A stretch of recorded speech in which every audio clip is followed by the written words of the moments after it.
ဒါကတော့အရင်တစ်ပတ်ကဆက်ဖြစ်ပါတယ်ဒီတစ်ပတ်မှာတော့ကျွန်တော်တို့အရင်တစ်ပတ်ကဆွဲထားတဲ့ service point တွေကနေပြီးတော့ဒီ rotated view ပြောင်းပြီးတော့ service နှစ်ခုကြားထဲမှာကျွန်တော်တို့ဒီ point ဆွဲမယ်ပြီးရင် 3D ဆွဲနေတာဆိုတဲ့အတွက်ကျွန်တော်တို့ဒီ extrude လုပ်မှာပေါ့နော်ပြီးသွားရင်ကျွန်တော်တို့အဲ့ဒီဟာကို profile view မှာ surface နှစ်ခုကြားထဲမှာကျွန်တော်တို့ဒီ point depth ကိုပြပေးရမှာဖြစ်ပါတယ်အဲ့ဒီဟာကိုကျွန်တော်အခုတစ်ပတ်ဆက်ပြီးတော့လေ့လာကြရမယ်ပြီးရင်ကျွန်တော်ဒီ rotated view ယူလိုက်မယ်နော်ဒါဆိုရင်ကျွန်တော်ဒီမှာ surface နဲ့ကျွန်တော်တို့ရဲ့ point style ကိုရောင်းလိုက်မယ်ဒါဆိုရင်ကျွန်တော်ဒီမှာဒါက design pad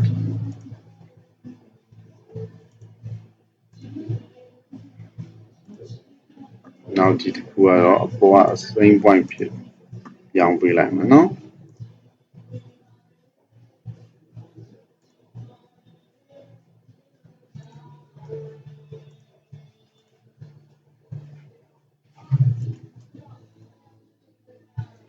ဆိုတော့ကျွန်တော် design point အောက်မှာရှိမယ်အပေါ်မှာကကျွန်တော်တို့ဒီရှိမယ်ပေါ့အဲဆိုတော့ကျွန်တော်တို့ဒီမှာကိုလိုချင်တဲ့ file ပေါ့နော်အဲဆို circle command နဲ့ကျွန်တော်ဒီမှာတစ်ခုပြီးတော့ဆိုပါဆိုဒီမှာကကျွန်တော်တို့1 မီတာပိုင်းဆို3ပေပဲထားပြီးတော့အဲဆိုကျွန်တော်ဒီမှာ 1.5 နဲ့ကျွန်တော် radius နဲ့ကျွန်တော်စဝိုင်းတစ်ခုဆွဲပြီးတော့အဲဒီစဝိုင်းကိုကျွန်တော်ဒီမှာ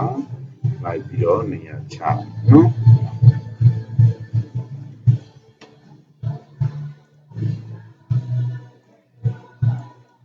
အဲဆိုတော့အောက်ကဒီ point နေမှာပဲလိုက်ပြီးတော့နေရာချပေးမယ်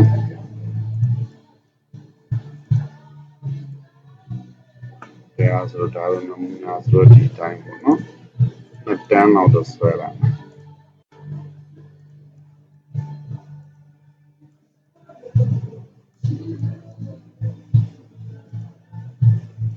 ဟုတ်ပြီအဲဆိုတော့ပြီးရင်ကျွန်တော်ဒီမှာ extrude command နဲ့ဒီပေါ်ကိုဆွဲတင်နိုင်မယ်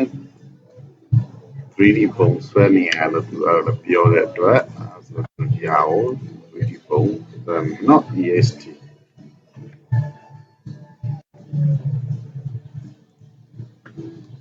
ဟုတ်ပြီအဲဆိုကျွန်တော်တို့ကဒီကောင်ကို service point ပေါ့နော် service for service civil level ရောက်ပြီကျွန်တော်တို့ဒီမှာ extrude ဆွဲခေါ်မယ်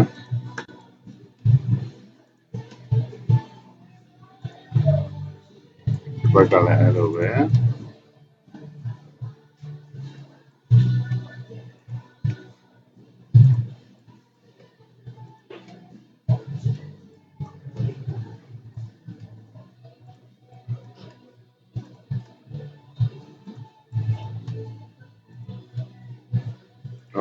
ဒီဟာကို2D wire frame ဆိုတော့ကျွန်တော်ဆိုပါလို့နော်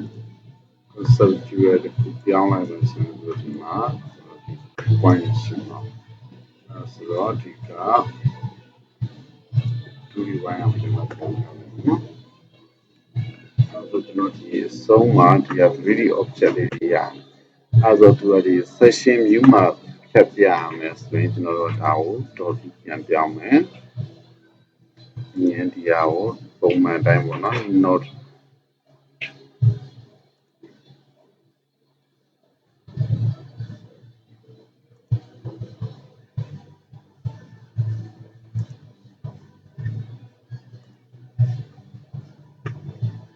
not view ပြန်ပြောင်းထားမှာလားဆိုတော့ not view ပြန်အောင်သွား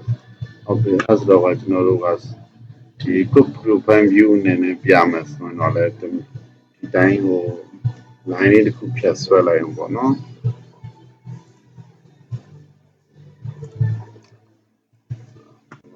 ဆိုပါတော့ဒါဆိုရင်ကျွန်တော်တို့ဒီမှာ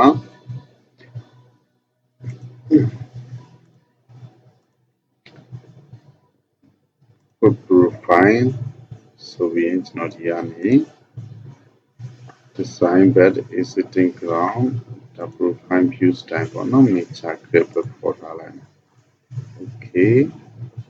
ဒီကျွန်တော်ဒီ okay လေးမှာချက်ချလိုက်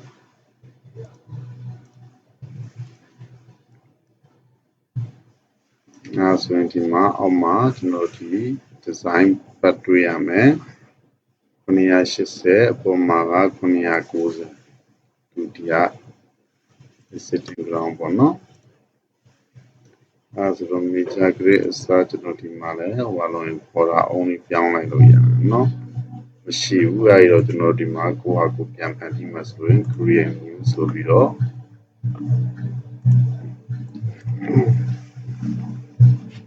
ပေါ်တာအုံးလေးဆိုရင်ပြန်ဖန်တီးလို့ရတယ်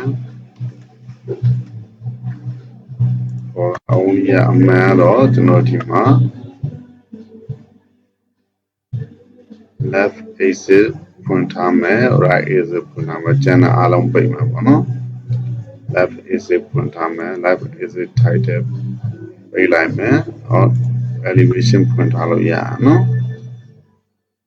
annotation major minor take right exit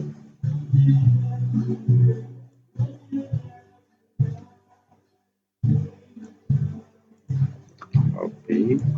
ပြီးရင် top exit ဖွင့်ထားမယ် top exit title major minor top exit annotation major minor လည်းပိတ်ထားလိုက်မယ် take major minor လည်းပိတ်မယ် bottom exit ဖွင့်ထားမယ် bottom ကျွန်တော်ပြီးသိချင်တော့ bottom exit မှာကျွန်တော်ဒီ annotation major minor လေးဖွင့်ထားမှာเนาะ grade ကိုကြတော့ကျွန်တော်တို့ကဒီမှာပိတ်ထားလိုက်မယ် horizontal major horizontal minor vertical major vertical minor ပိတ်ထားလိုက်မယ်အဲဆိုဒီကောင်းရင်းနဲ့တစ်ချက်စမ်းကြည့်အောင်အဲဆိုတော့ဒီ page က file view ဒါကိုထပ်ပြီးတော့ edit လုပ်မှဆိုရင် grade at horizontal geometry point ဒါလေးကိုပိတ်လိုက်မယ်ဟုတ်ပြီအဲဆိုကျွန်တော်ဒီမှာသူရှိတဲ့အတိုင်းပေါ့နော် height တွေပြင်လို့ရအောင်မယ် elevation လျှော့လို့ရပါဘူးကျွန်တော်တို့က980ကနေယူတာဆိုတော့က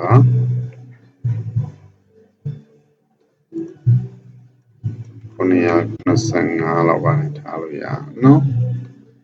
စီမံကတော့820စီမံက800လောက်ထားလို့ရမယ်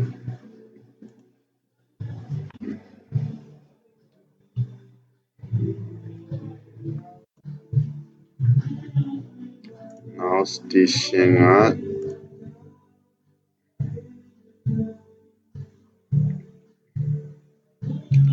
0 to 100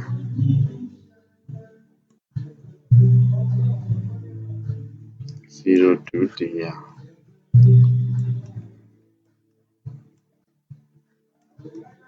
ီအဲ့ဆိုဒီမှာဒီကလိုများတော့ဒီမှာတော့ major minor 25ပဲကြားစီပြတာเนาะကို grade နဲ့ guide ချင်တယ်ဆိုရင်เนาะဒါကို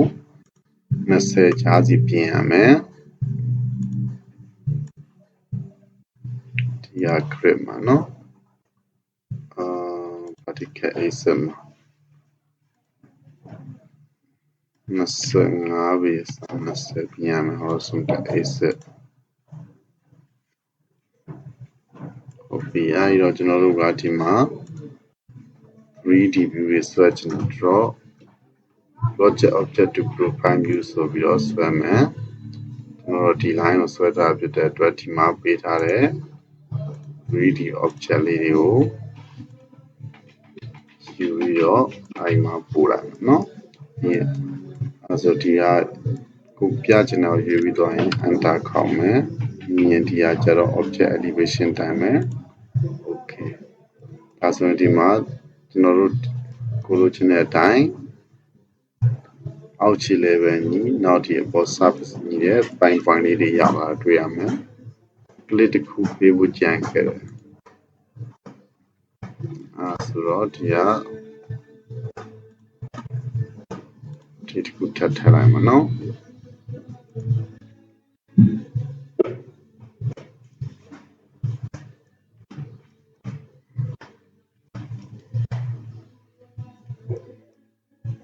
So 1 2 3 4 5ဒီဘက်ကတစ်ခုက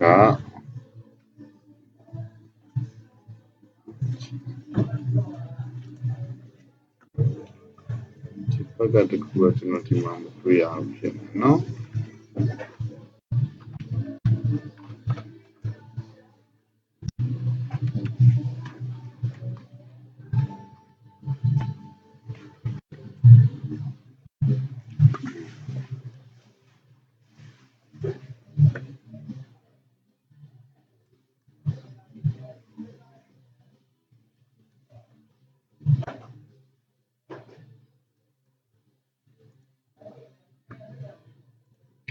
ဒီလိုများနည်းနည်းကြော်ထုတ်ပေးလိုက်မယ်ဆိုရင်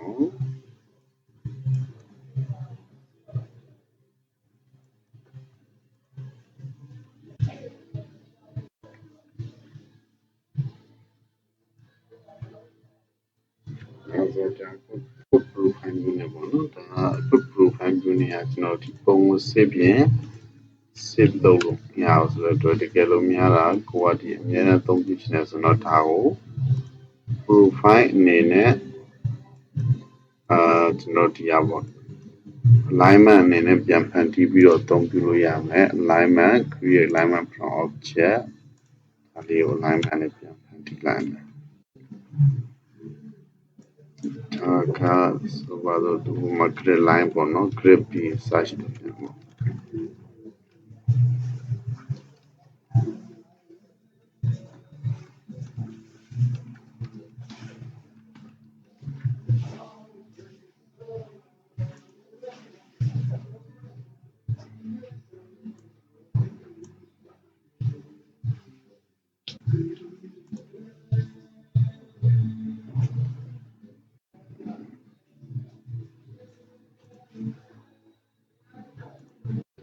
ဆိုတော့ကျွန်တော်ဒီမှာ grid ပြီး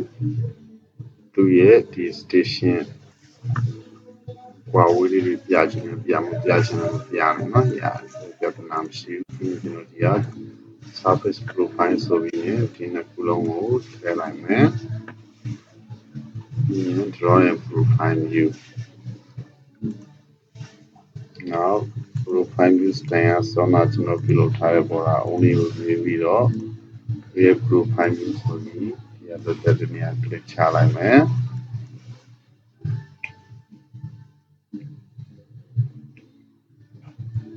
စောနာအတိုင်းပဲဒီ profile view မှာကျွန်တော်တို့ပိုင်း point လေးထည့်ဖို့အတွက် project objective profile view ဆိုပြီးသွားယူပြီးတော့ကျွန်တော်ဒီကကိုယ့်ရဲ့ extrude လုပ်ထားတဲ့ဒီ wine လေးတွေပေါ့နော် 3D object လေးတွေကိုသွားယူလိုက်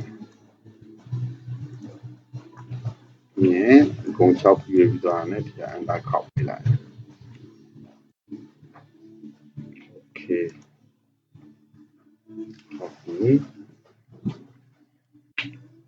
ဆိုဒီမှာကျွန်တော်ရလာတာတွေ့ရမယ်ဒီကတစ်ခုကတော့အစွန်းဆုံးတစ်ခုကဘာဖြစ်လို့ကျန်နေခဲ့လဲမသိနော်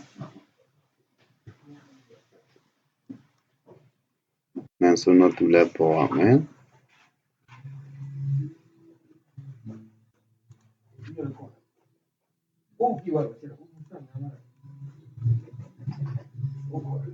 really solid ပဲပေါ်ရနော် height 8.6